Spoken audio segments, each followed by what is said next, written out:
Shalom, bon Erev Shabbat beha'alotecha. Dans notre paracha qui a de nombreux sujets extraordinaires, on va s'arrêter sur une dont on a parlé aussi l'année dernière.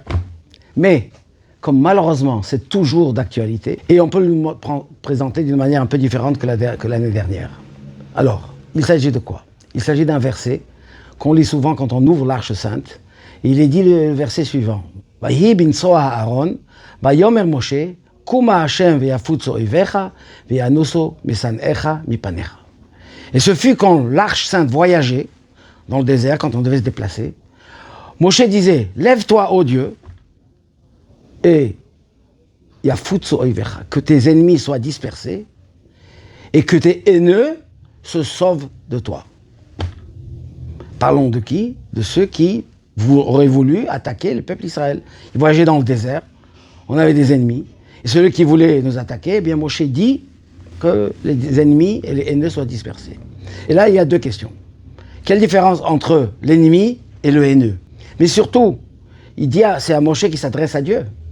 Et il dit, tes ennemis, tes haineux. Il fallait dire les ennemis des Juifs, les haineux des Juifs. Non, il dit tes haineux, tes ennemis. Alors d'abord, la différence entre un ennemi et un haineux. Un ennemi, il est ouvert, il ne cache pas. Le régime iranien, en tous les cas les dirigeants, ils disent clairement, ils veulent une arme pour faire disparaître les Juifs. Et ce n'est pas des paroles, puisque leur proxy, le Hezbollah, le Hamas et tout ça, le font en pratique encore aujourd'hui malheureusement. Des frères et des sœurs qui tombent en Israël, des soldats et des civils. Alors, ce sont des ennemis ouverts. Les haineux, ils cachent leur jeu. Ils ne disent pas ouvertement. Et ce sont peut-être 190 pays de l'ONU sur les 198 qu'il y a là-bas. Et encore, je suis au bas prix. Ceux-là dans leur fond, puisqu'ils soutiennent, ils disent à Israël, il ne faut pas faire ci, il ne faut pas faire ça, il faut que vous laissez quand vous tirez dessus. Et combien de gens ils ont la haine dans le cœur. La haine du juif. On le subit encore malheureusement. Seul qui peut nous protéger, qui peut le faire disperser, c'est Hachem. Pourquoi? Dit Moshe Rabbeinu. Certains veulent dire que tous les problèmes des juifs, c'est parce qu'eux, ils n'ont pas un bon comportement envers Hachem. Alors, une sorte de punition. Dit le Rabbi Lubavitch, non. Quel que soit le comportement, c'est des haineux de Dieu. C'est des ennemis de Dieu. Toi, Moshe dit à Dieu, ce sont tes ennemis. Et Rachid nous le dit clairement. Celui qui est les Juifs, c'est parce qu'il est Dieu. Dieu, c'est le Créateur. On lui doit, on est obligé à faire des choses qu'il nous demande. On n'a pas envie, alors on a la haine.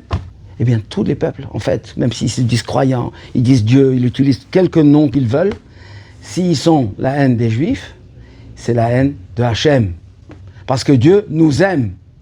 Il aime tout le peuple d'Israël. Tous, sans exception. La Ménorah, comme parlons dans la paracha, elle a 7 branches. Tous sont en or pur. Tous sont les amis de Hachem. Hachem nous protège de tous. Et les haineux, étant donné qu'ils n'aiment pas Hachem, on ne va pas tirer des bombes contre Hachem, alors on le fait contre le peuple juif. Ou on se comporte d'une manière, ou tout ce qui se passe maintenant. Alors il faut savoir, c'est Hachem qui va nous protéger. Nous devons faire ce qu'Hachem nous demande à nous, et comme Hachem, Dieu, c'est le créateur du monde. Il n'a pas peur de ses ennemis.